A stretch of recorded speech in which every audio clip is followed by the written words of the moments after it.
Sorry. Welcome, Lori. We're just giving everybody just a couple minutes to pop in and see, but I will just go ahead because we've given them a couple minutes to pop in, and then we'll just let everybody in as they show up. I will introduce myself. I am Kat Blyle. I am the Utah Parent Center parent consultant. I serve families in Alpine School District. I started this at the end of November, and I love being able to talk to other parents and be able to help them. I have a daughter who is disabled, and she has an IEP, and I have a son with a 504. And so I understand and I know about the different processes and how hard it can be to navigate, but how wonderful it can be to navigate too. And the Utah Parent Center is a wonderful resource because they help provide families with that information and the resources that they need to help their families and their children to live in the community and be able to function. And they provide that with parent through parent contact. So one of the things I love the most is that in order to work with the Utah Parent Center, you have to have a child with a disability. And so that was one of the things that drew me to them, was because I was like, I love helping other people find resources and be able to get the help that they need to advocate for their kids. And so that's one of the things that I love the most. So our speaker and presenter tonight is Zach Eager. He is the special ed director over elementary schools in Alpine School District. And he has a wonderful presentation tonight for us called A Shift in Focus. And it is tools for caregivers in reframing challenging circumstances. And with that, I will turn the time over to Zach. Thank you very much, Kat. Do you want to go ahead and Oh, yeah, you have a poll, right? Yeah, I have a poll that we will be sending out right now, and it's just a poll to go over like some demographic information. So while he's starting, you can fill that out and just give a little bit of information if you can. That would be awesome. Thank you. And then do you want to go ahead and on your end mute? Yes.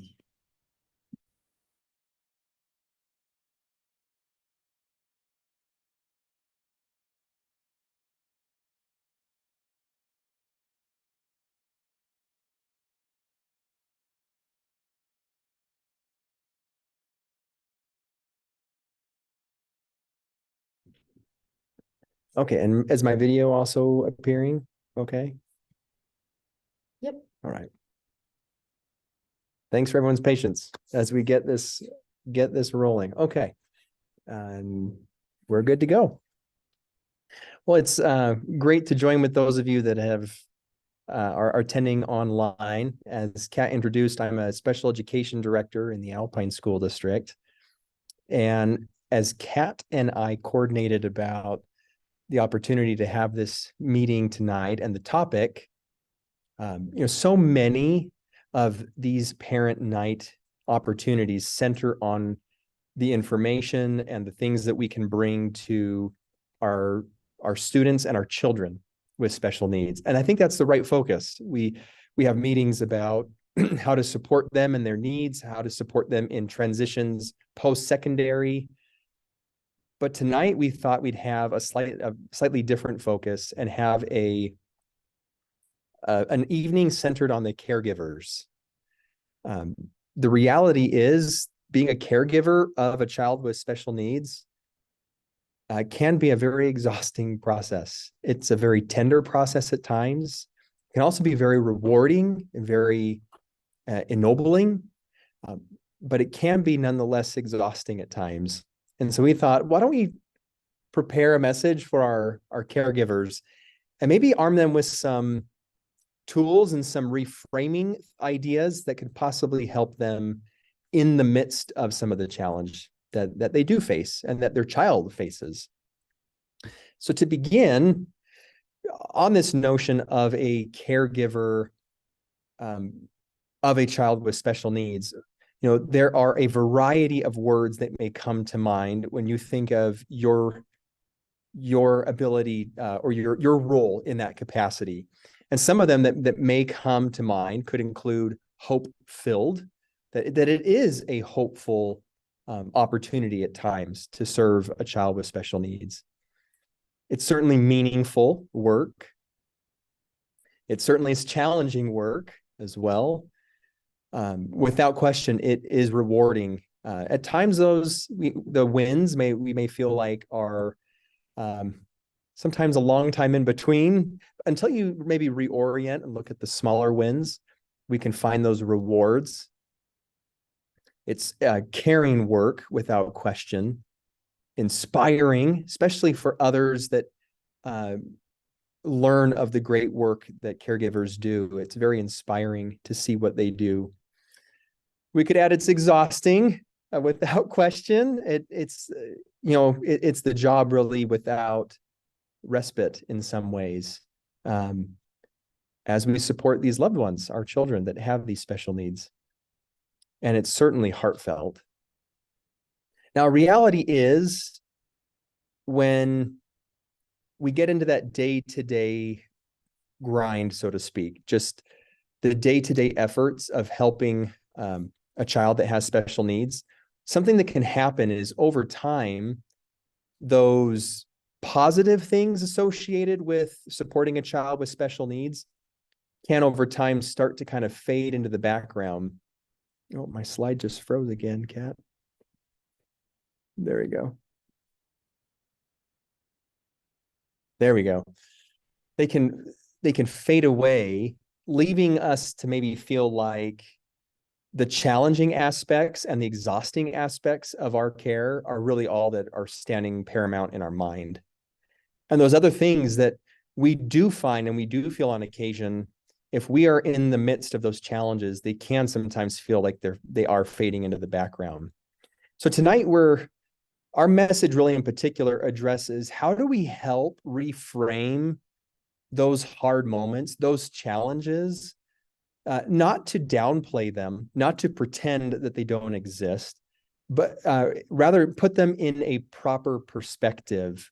And at times, even choosing intentionally a different orientation of some of those challenges so that we do maintain a view of both their difficulty, but also the good and the great and the reward that comes with our work. Now, a bit of a disclaimer I do want to share. Talking about reframing our mindset, I do not want to discount the importance of self-care.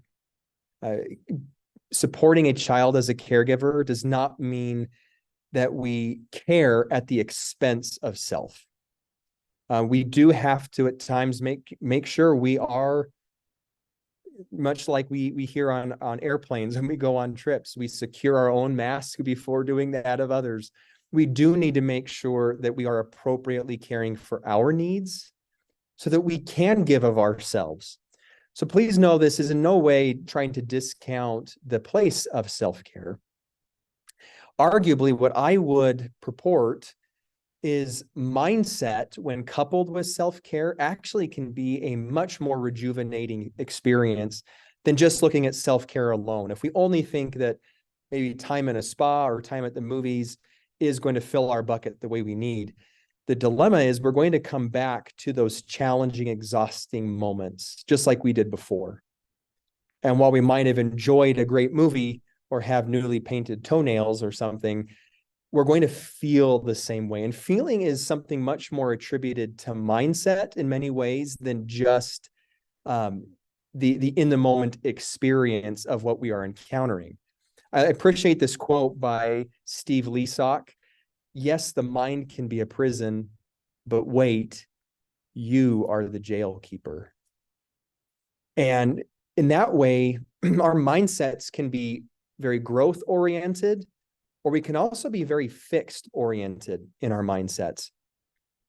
And if our mindsets are fixed, if we're feeling like there's just no way out, then it may be our mindset more than anything that is kind of holding us back. In this way, it's all about our orientation and our focus.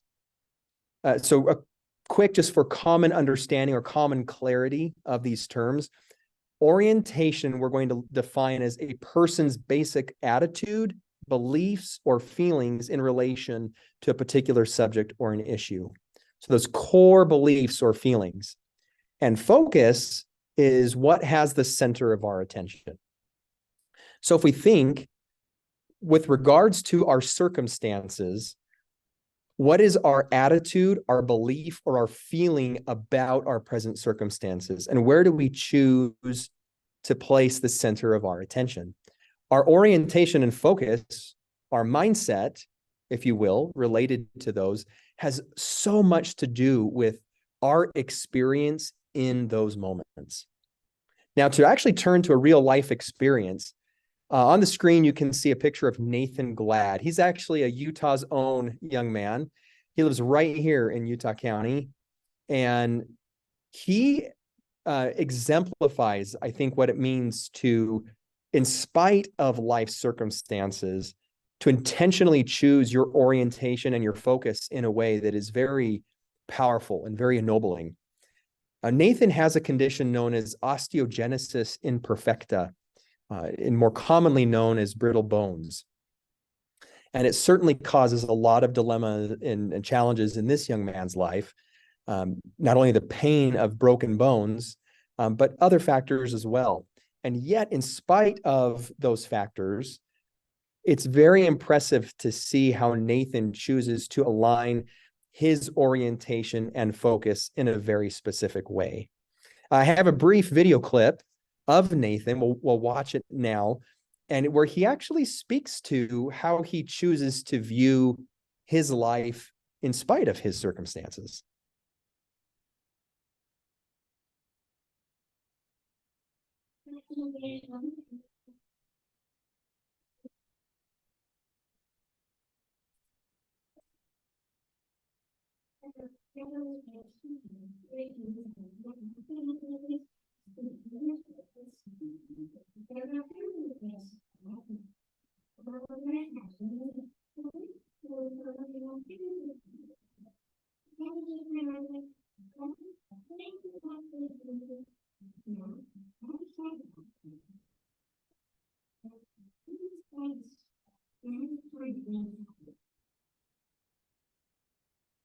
And really quick, Kat, can you verify just even with the chat thread, are they hearing the audio okay through those clips? My hope is it's playing through their computer devices. And I can't see the chat thread right now.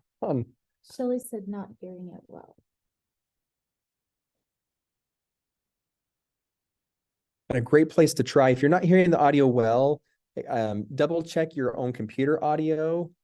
The way we have the settings set up is it should be playing audio through your own personal machine or device if you're on a tablet. But we'll troubleshoot if we have a number of clips continuing, and so if we have some issues hearing those, we'll troubleshoot. Yeah. To continue though, here's a direct quote pulled from that clip. I love Nathan's perspective that he chooses to take. Again, think of that intentional choice. He has arguably a pretty tough hand that life has dealt, if you want to use that analogy. And yet, even with that, he chooses a very specific perspective. And I like this quote. At times it can be hard. And the reason I like that is he's not pretending that it's easy or that the hard doesn't exist. He does acknowledge it is hard. He goes on to say, then I remember, is there anything I can do to change it? No? Why be sad about it then? Because being sad is not as fun as being happy. And I love that in just his own youthful way, he can convey really that notion of orientation and focus. Now, he said it as Nathan would say it, but think about the power to his message. Where is he choosing to place his feelings, his attitude, his belief about his present circumstances? And what's the center of his attention? What's receiving his focus? He's really choosing a positive approach. Kat? Oh, okay. So by the time we get to the other clips, we'll need to check that out, because if they're not hearing it, we'll have to troubleshoot and maybe play it through the room. Okay. All right. So using Nathan's example kind of as a springboard, we're actually going to turn to the example of Sam Burns. And we're going to take his experience and actually kind of elongate it. We're going to look at it in a few different ways. Sam Burns, unfortunately, has already left us in this world. He passed away in 2014, but not before he left us with a pretty incredible message. He actually was invited to give a TED Talk because of how powerful his personal philosophy is. And we're going to be looking at his TED Talk and kind of pulling parts of it out that speak to orientation and focus. And Sam's actually going to be the one to guide us through some key principles. Now, Sam has a condition known as progeria. And progeria it's a genetic condition where basically your cells age at a more rapid rate. So rarely does their life expectancy go beyond their teenage or early adult years. There is no known cure to this condition. And what's something that's really interesting is, in spite of that incredibly difficult life circumstance that Sam experienced, how he chooses to view life and his circumstances. So we're going to start with an opening clip that will introduce us to Sam and show us how he also chooses to view kind of his condition. And let's check the audio again. So if you'll want to watch. Yeah. Sorry, I unmuted. Oh, okay. All right, here we go. Okay, so hello everyone. I'm Sam, and I just turned 17. And I have a disease called progeria. So just to give you an idea, I weigh about only 50 pounds. It affects only about 350 kids today worldwide. So it's pretty rare. And effects of progeria include tight skin, lack of weight gain, stiffy growth, and heart disease. Last year, Team Scientists published the first successful progeria treatment study. And because of this, I was interviewed on NPR, and John Hamilton asked me the question, what is the most important thing that people should know about you? And my answer was simply that I have a very happy life. So even though there are many obstacles in my life, with a lot of them being created by progeria, I don't want people to feel bad for me. I don't think about these obstacles all the time, and I'm able to overcome those anxiety. So I'm here today to share with you my philosophy for a happy life. The first aspect to my philosophy is that I'm okay with what I ultimately can't do, because there's so much that I can do. Now, people sometimes ask me questions like, isn't it hard to live with progeria? Or what daily challenges of progeria do you face? And I'd like to say that even though I have progeria, most of my time is spent thinking about things that have nothing to do with progeria at all. Now, this doesn't mean that I ignore the negative aspects of these obstacles. When I can't do something like go a long distance or go on an intense roller coaster, I know what I'm missing out on. But instead, I choose to focus on the activities that I can do for things that I'm passionate about, like scouting or music or comic books or any of my favorite Boston sports teams.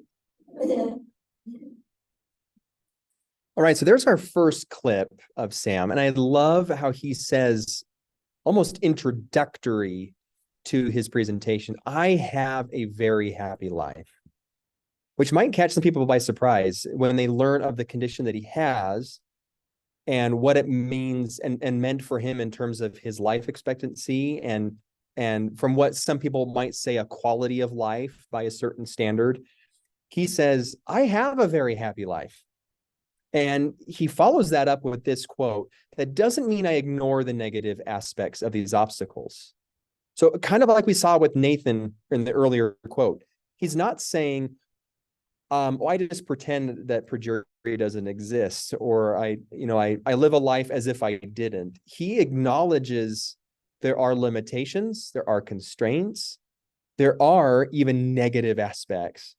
But he says, I choose to focus on the activities I can do, the things I'm passionate about. And so he's taking us back to that notion of orientation and focus. Again, where we choose to orient our attention, what is our attitude, our belief, or our feeling relative to our circumstances. Now, if we think of our orientation, those attitudes or beliefs that we choose to have, we can really orient them in one of two polar opposite directions. One possible orientation we can choose to take is the thought that I have the power to set my outlook in life, regardless of my circumstances. That, I think, is what Nathan and Sam exemplify in these examples, that regardless of their life circumstances, they set the power of how they view their life outlook. Opposite of that would be the notion there's little to nothing I can do to overcome the challenges I find myself in. My ability to choose is a casualty of my life circumstances. In essence, feeling that we are utterly powerless to our life circumstances. At times, it can feel that way when the hard starts to become seemingly ever present. But I'm emboldened and really just absolutely caught up in the example of like Sam, where he has every reason in some ways to say, look at what life dealt me. Look how hard it is. They model, though, that it is possible to set a different outlook and to say, regardless of the circumstances I'm in, I'm going to intentionally choose a different orientation. Now, if someone chooses that, they say, okay, I want to have that orientation. I want to have that perspective that regardless of what life throws at me, I want to stay at the helm of my ship, so to speak, and set my rudder to where I want to go with my outlook. What actions would that leave someone to? I need to find a different way to do something by making adjustments. And I want to put those things in the can do category. A few years ago, before my freshman year in high school, I wanted to play snare drum in the Foxborough High School marching band. However, and it was a dream that I just had to accomplish.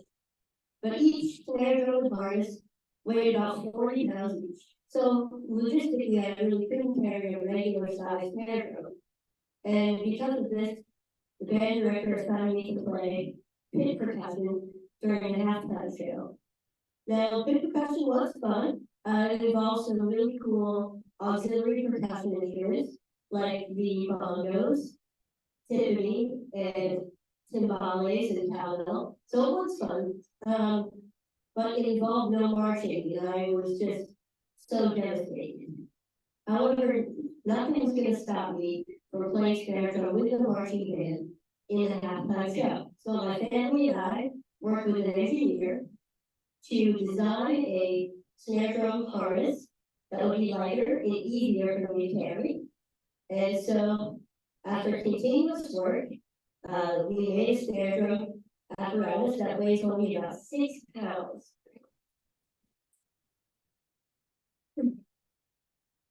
So here's a clip with me playing Spider-Man with the Foxborough High School marching band at halftime a couple of years ago.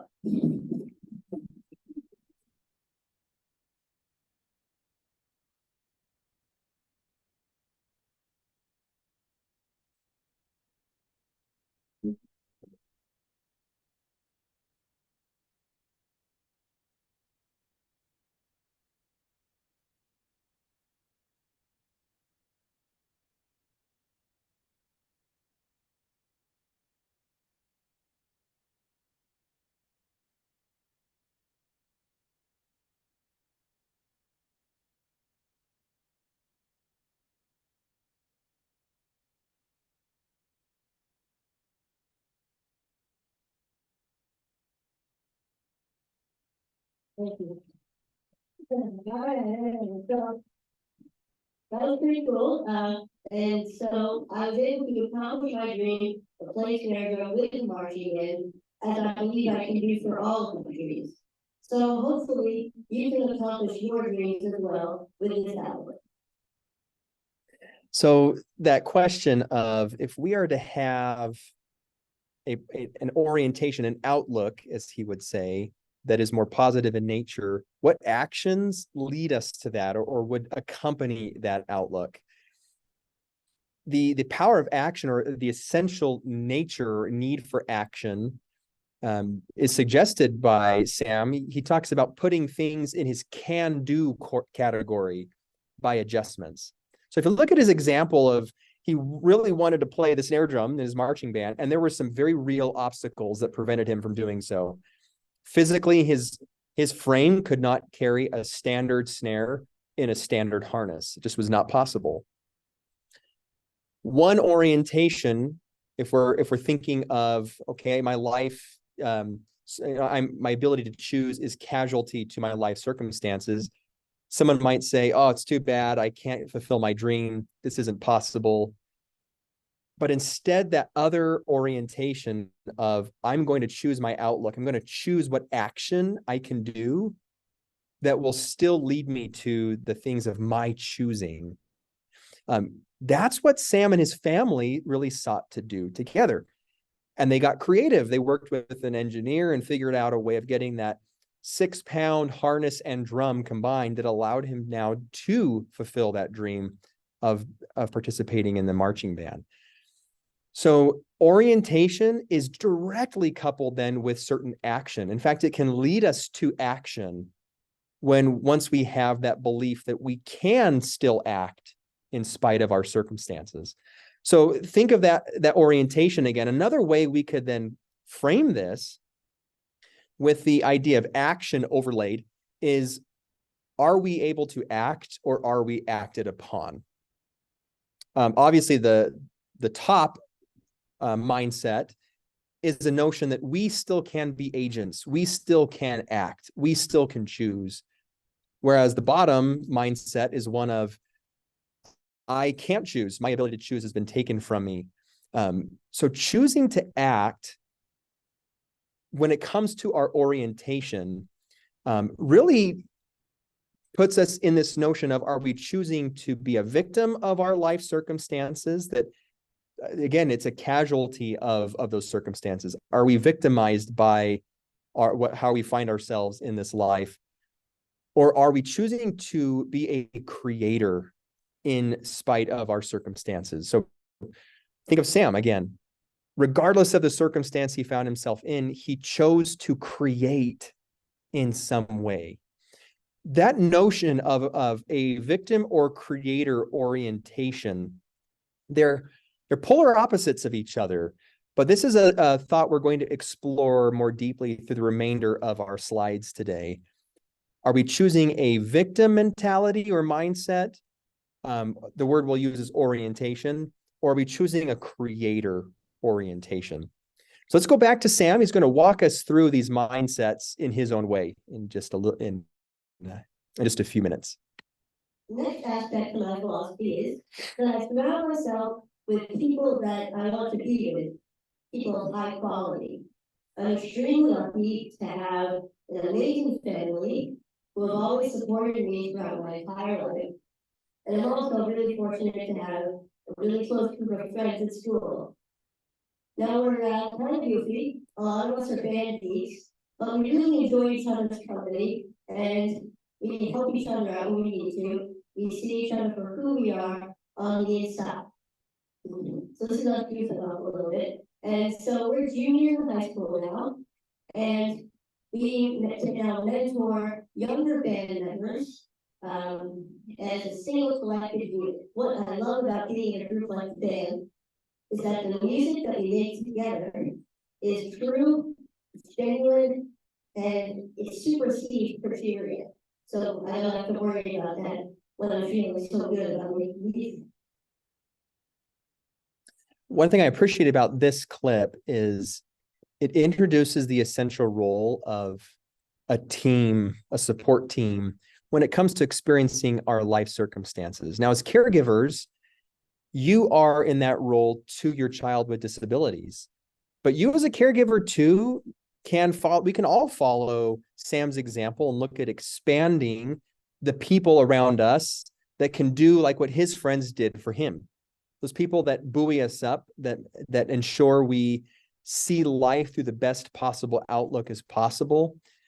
He says, to quote Sam again, I surround myself with people I want to be with, people of high quality. So imagine then our mind as a stage.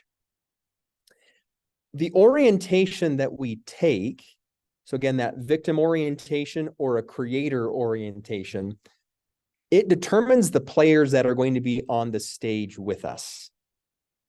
Now, this theory was actually first explored by Dr. Stephen Karpman, and even goes back into the 60s that this theory was first kind of flushed out in terms of being openly discussed in the research. Dr. Karpman created his research framework around what's known as the drama triangle. And there's three key players on this stage, you might say.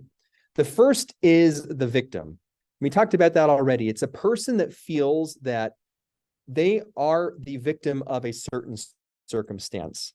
Now, by virtue of taking that position of a victim orientation, it implies that there would also be a rescuer, someone that maybe wants to save us from that hard thing, as well as a persecutor. A persecutor can be at times a person, but it can also be a circumstance.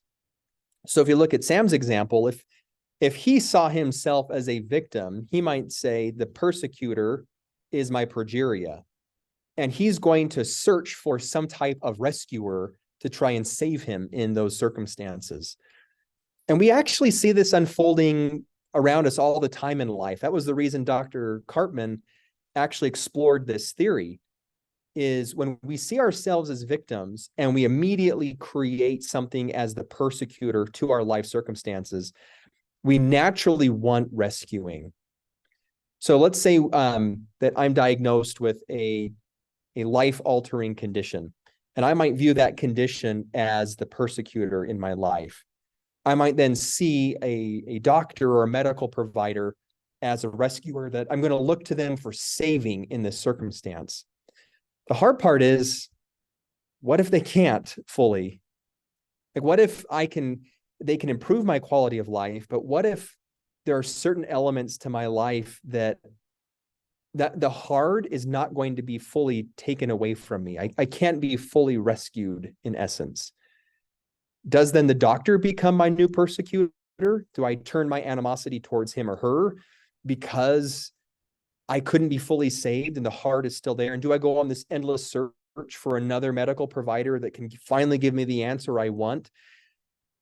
Arguably, the challenge with seeing life through this lens or having this orientation is we never stop feeling that we're persecuted and never stop feeling the victim. And we endlessly go on the search of something to rescue us. Now, again, to pause, I made this disclaimer at the beginning. It doesn't mean that self-care and appropriate times of expanding our circle of support, that is needed. We need those things. This theory that Dr. Karpman, and it's not a healthy theory, right? This is not a mindset that is for our ultimate well-being. He suggests that when we continually look for someone or something to rescue us, that we actually diminish our own power in that moment, that we diminish ourselves and our role. And we start seeing that it has to be something else out there that's going to save us in this hard that we're experiencing. And that, he would argue, that's what's not healthy about having a victim orientation. Because we just don't know the hard as we currently know it. Is it going to be taken away? It may not. And there may be a degree of that hard that persists.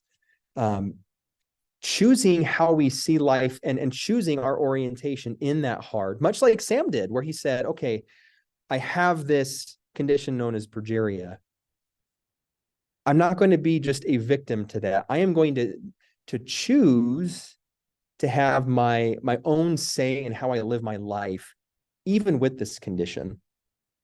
Now, what that's starting to take us to is we're starting to move beyond the drama triangle of Dr. Cartman's research, and we're starting to move into the empowerment dynamic of David Emerald.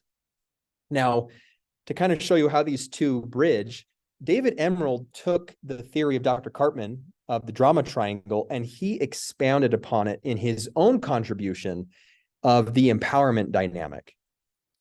Dr. Cartman did a great job of maybe outlining the orientation we don't want to have, which is the dreaded drama triangle.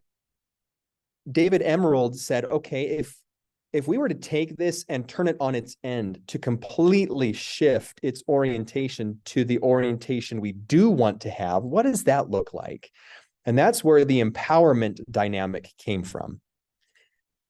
In this model that David Emerald introduces us to, he says, not only does the victim switch to the role of a creator, but the rescuer switches to the role of a coach.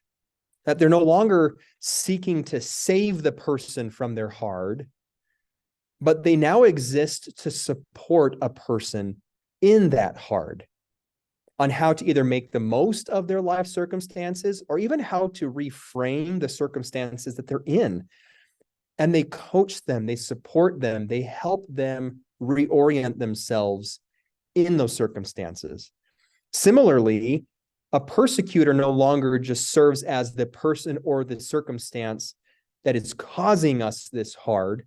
It's viewed in his orientation as a challenger, something that does stretch us, something that does give us constraints and at times things we didn't foresee and things that are difficult.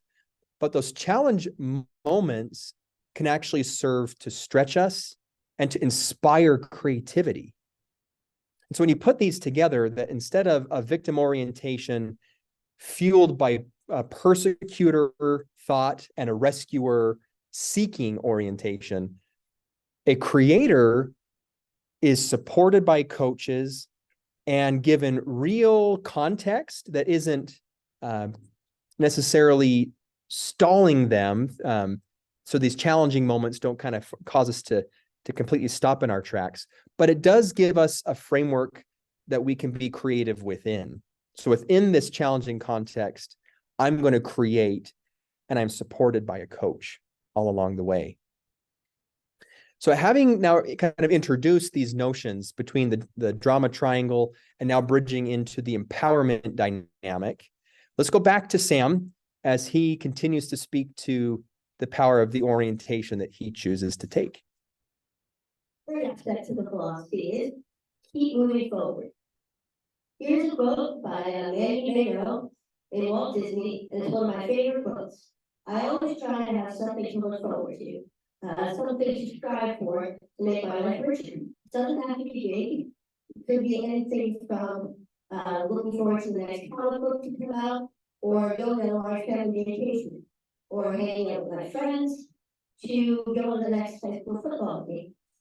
However, all of these things keep me focused and know that there's a bright future ahead. And may get me through some difficult times, but I may have it. Now, this mentality includes staying in a forward-thinking state of mind. I try hard not to waste energy feeling bad for myself, because when I do, I get stuck in a paradox where there's no room for any happiness or any other emotion. Now, it's not that I ignore what I feel badly. I kind of accept it. I let it in so that I can acknowledge it and do what I need to do to move past it. There's some absolutely beautiful sentiment in his words. To highlight a few of them, have something to strive for to make your life richer. We see in that very example, those kind of the hint or the modeled example of that creator mindset, that he does have a challenger in his life. He has his life circumstances. He's using that as parameters within which he can create Think of it as inside the box thinking. You can still be very creative inside the box. There's ample room in there to still think of what can I do with what I have in front of me. And then certainly his parents, his caregivers, his friends, they serve as these coaches to him along the way of how he can have that creativity in the box. He says this mentality includes staying in a forward-thinking state of mind. I try hard not to waste energy thinking badly about myself, because when I do, I get stuck in a paradox. That, in a very real way, that describes the drama triangle, the victim orientation. When we see ourselves as a victim, it's honestly hard to get out of it, because everything that happens becomes like we had no control over it. Life, it shouldn't have to be this way. This is hard. And we continually seek for that persecutor. Something is making this hard in my life, whether it's the condition, the genetic disorder, the accident, the injury, the disability, the losing a job, what have you. We continually look out for that persecutor rather than saying, I'm going to try and be creative within the circumstances that I now have. And he acknowledges, I don't ignore that I'm feeling badly. I accept it. There's a beauty that comes in actually accepting the hard. And I think that's a key point to bring out, that the empowerment dynamic that David Emerald proposes, it's not about just throwing a whitewashed coat of paint on all the dark and the hard in our life. Even the most amazing portraits where we see colors accentuated are often contrasted by darker hues. And so we don't hide the dark. We do acknowledge it. We accept it. Sam says, I let it in so I can acknowledge it, and I do what I need to do to move past it. So it's not that he pretends the dark isn't there, but he also doesn't just stay staring at the dark.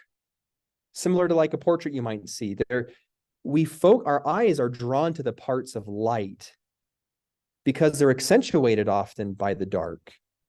But if we choose to just stare at the dark in those portraits, we miss all the other beauty that it would otherwise highlight or accentuate.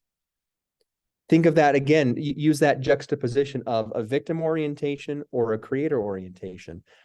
A victim orientation by nature just stays in the dark and sees the dark.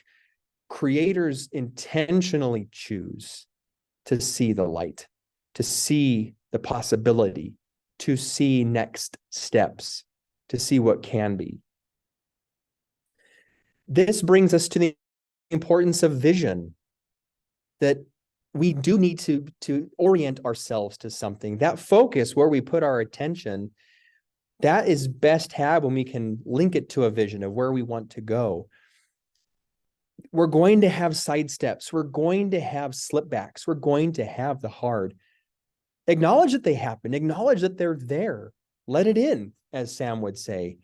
But don't stay there. Get back up and strive again. That takes us back to this notion of where our shift is, or our orientation is. If we feel that we are stuck in this victim orientation, we can, in a very real way, shift our orientation. We can choose to be a creator. How does this look? Let's take a look at the role of a creator, a coach, and a challenger, and what they embody compared to what a victim, a rescuer, and a persecutor would demonstrate. So a creator chooses to focus on outcomes rather than the problem. The problem still exists, the challenge still exists, but they're focusing on, what can I do? They get clarity over the outcomes they want, so they can have that vision for their lives. And they decide for themselves, I'm going to take responsibility for the things I can do. Right? That's the shift, the mindset shift that a creator needs to take.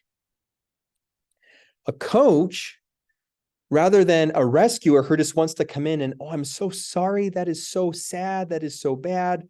Let me save you from that. That's a rescuer. A coach with compassion demonstrates belief in the creator. They empower them. They help them develop their own goals, see their own next steps, help them work towards their next part of their own plan. They encourage. They at times will challenge. They support.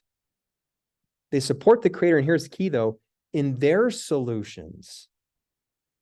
So they're not coming in solving it for them.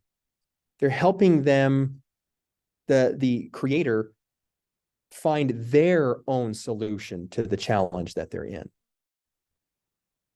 And challenge, on the other hand, which could be a person or could be a circumstance, if we view it as a challenging circumstance, it challenges our assumptions. It challenges the status quo. It is going to help us focus on growth and improvement if we choose that creator mindset. Challengers do hold creators accountable for the actions we take and our progress. But contrary to a persecutor, instead of blaming or criticizing, their challengers uplift, and that they lead us to, okay, that didn't work, or I still have some ground to gain. Where do I go from here? So we've kind of outlined now, if we're to go from a victim orientation to a creator orientation, and we're going to surround ourselves by others that can support us in that shift as caregivers, we want to make sure that those people that surround us, we view as coaches and challengers rather than as persecutors or rescuers. The challengers, they are going to give us the reality of the constraints we face. Maybe a challenger at times is a medical provider that says the nature of your child's disability is that this is going to be some of their physical limitations, at times even intellectual limitations, and it could be lifelong. That's a challenging moment. Now, do we view that as a persecutory moment of, how could you say that? I don't believe it. I'm going to keep searching for that rescuer. Or do we say, okay, this is a challenging circumstance. This is a unique moment that I didn't anticipate. What action can I take now within these new parameters? And a coach can help us see our next steps forward. Rather than coming in and wanting to save us in the hard, they help us know what we can do. So let's go back to Sam one more time and see how he kind of brings us full circle to his orientation. As you can see, I've been thinking this way for many years, but I never really had to apply all of these aspects of my philosophy to the test at one time until last January. I was pretty sick. I had a chest cold and I was in the hospital for a few days. And I was secluded from all of the aspects of my life that I felt made me, that kind of gave me my identity. But knowing that I was going to get better and looking forward to a time that I would feel good again helped me to keep moving forward. And sometimes I had to be brave, and it wasn't always easy. Sometimes I faltered, I had bad days, but I realized that being brave isn't supposed to be easy. And for me, I feel it's the key way to keep moving forward. So, all in all, I don't waste energy feeling bad for myself. I surround myself with people that I want to be with, and I keep moving forward. So with this philosophy, I hope that all of you, regardless of your obstacles, can have a very happy life as well. Oh wait, hang on a sec. One more piece of advice. Never miss a party if you can help it. My school's homecoming dance is tomorrow night, and I will be there. Thank you very much.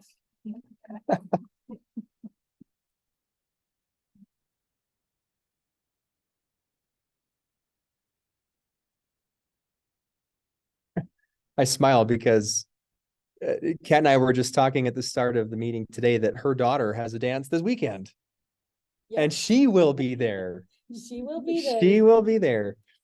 So that's our final clip with Sam. And I'm glad you can join me in seeing his talk and how he really kind of moves us through and orients us through how and why he chooses to see his life circumstances the way that he did. Such power in his example. When he says, I had to be brave, and it wasn't always easy, but being brave isn't supposed to be easy. For me, I feel it's the key way to keep moving forward. Bravery, you could argue, is the very thing needed to switch from a drama triangle perspective of our life to the empowerment dynamic. It takes bravery on our part to say, I intentionally choose, in spite of my life circumstances, to be a creator and not a victim. That takes a lot of conviction and courage. And admittedly, there are times, all of us, even though we may have that bravery and that courage in a moment, we falter. Sam admitted that too. At times I did fall back.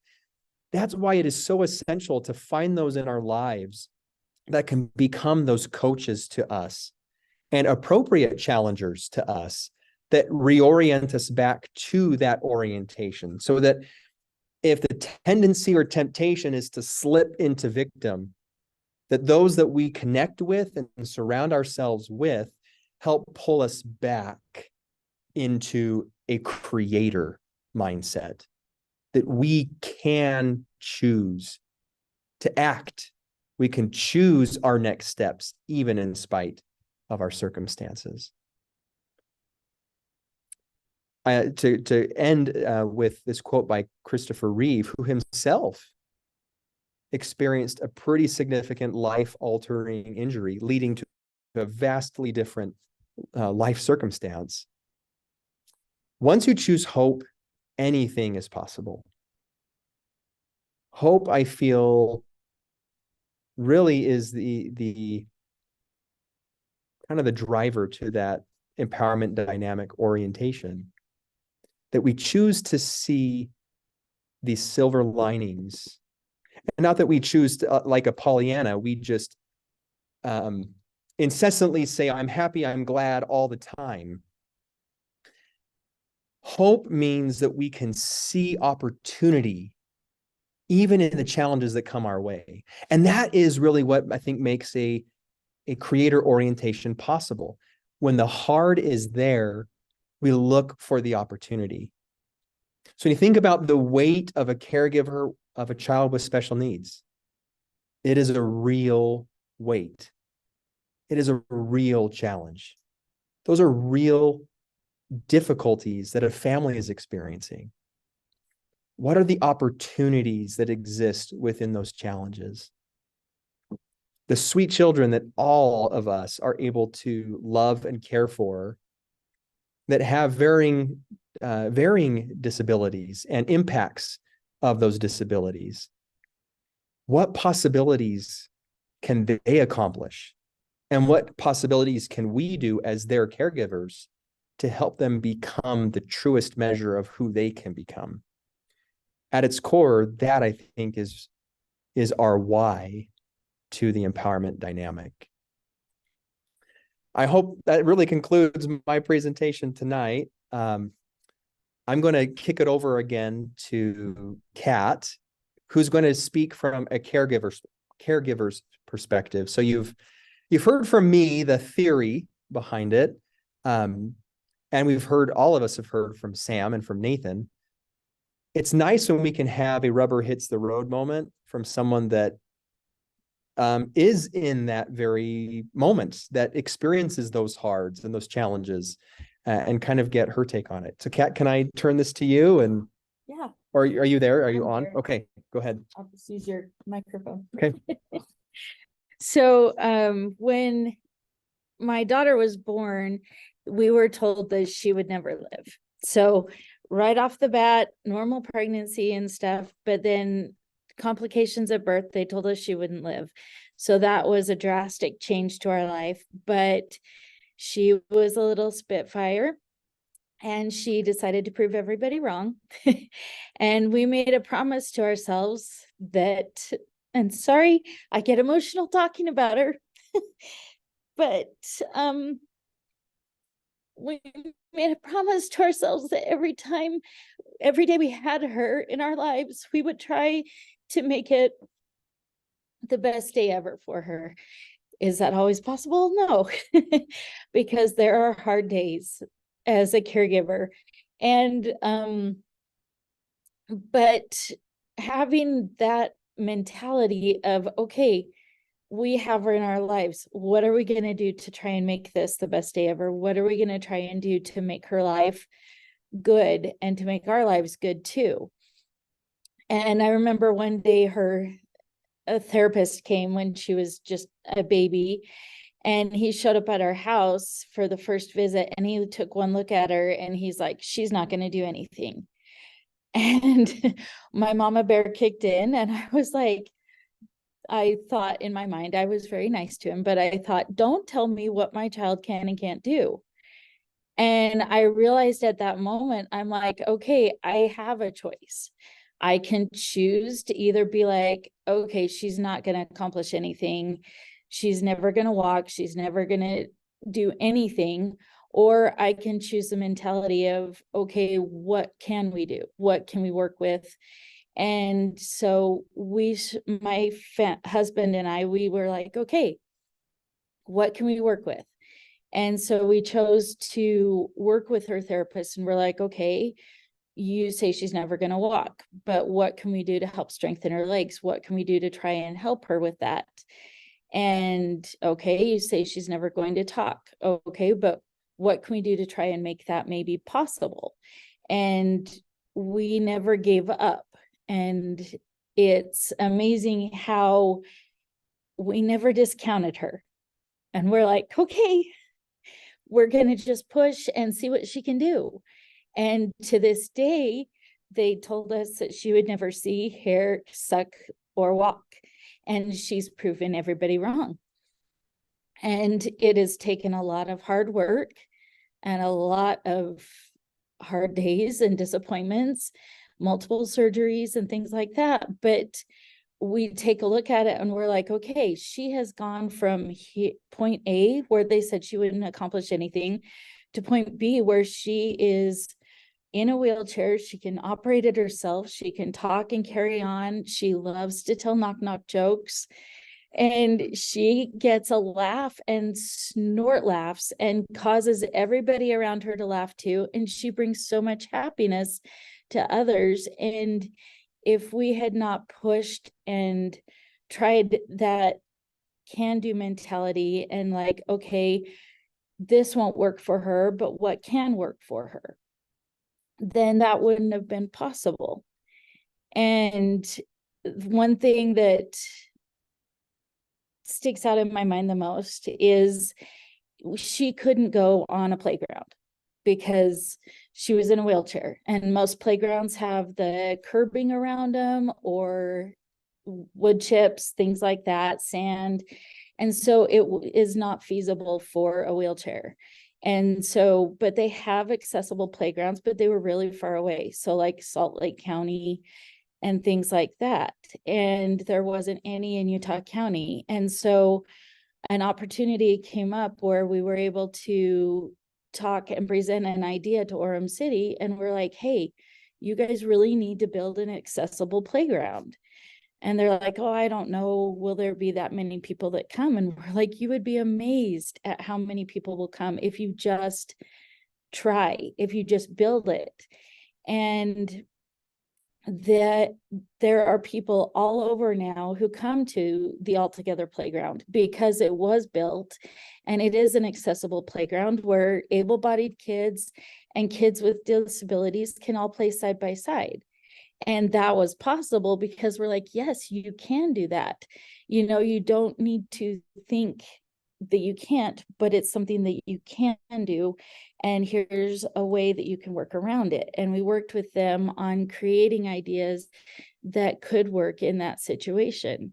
And it's amazing how much it's changed the community around us and also the lives of so many other people, even years and years later. And I love seeing that.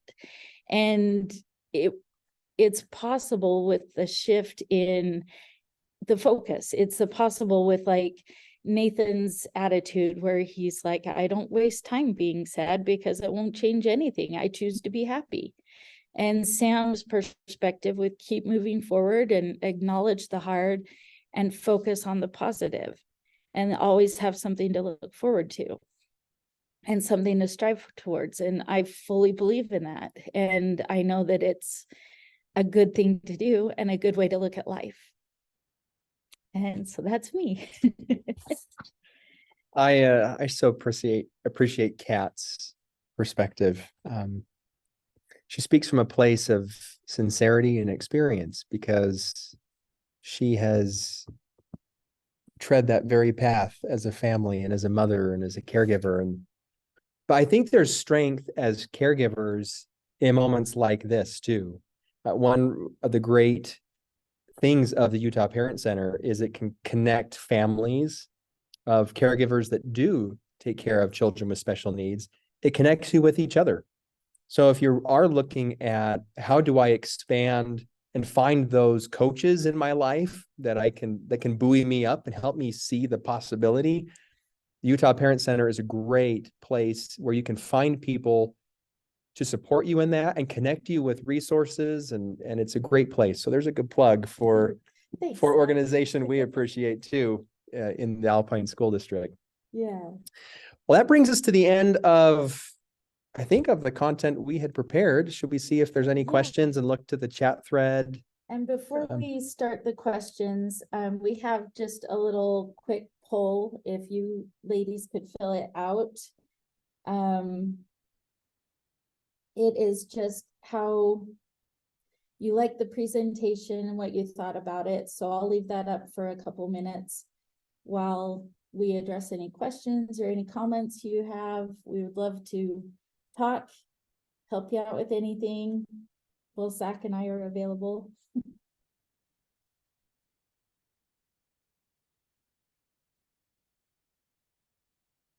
Shelley says, thank you, Zach. You're welcome. You're welcome, Shelley.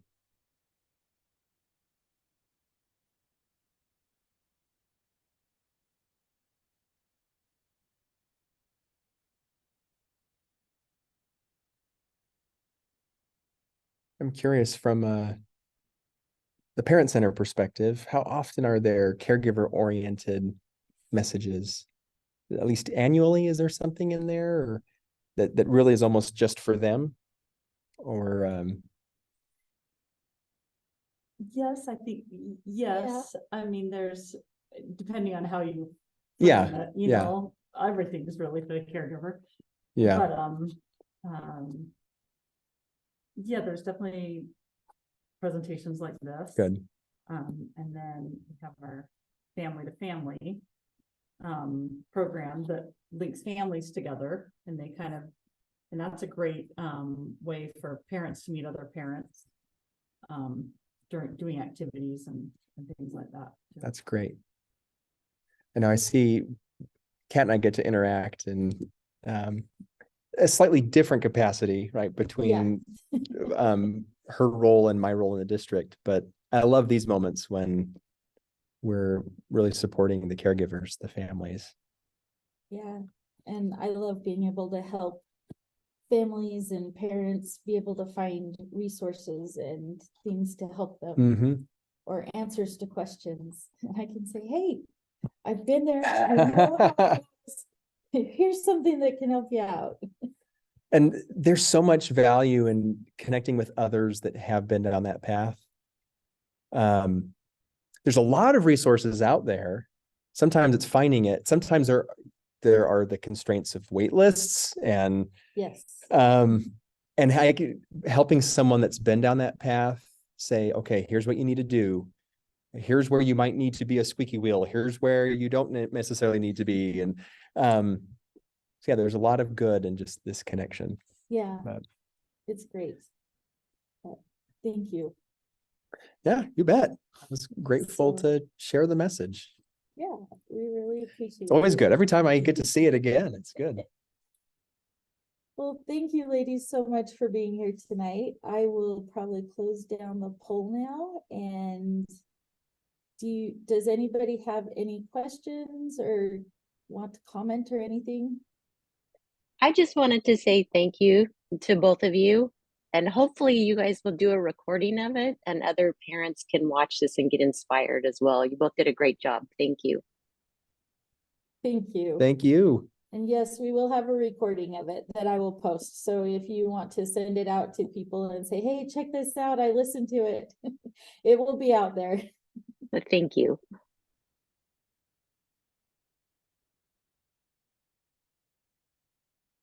All right. I think that does us. I think that's Thank you, it. everybody, for Yes, your time. being here. And I hope you have a wonderful night.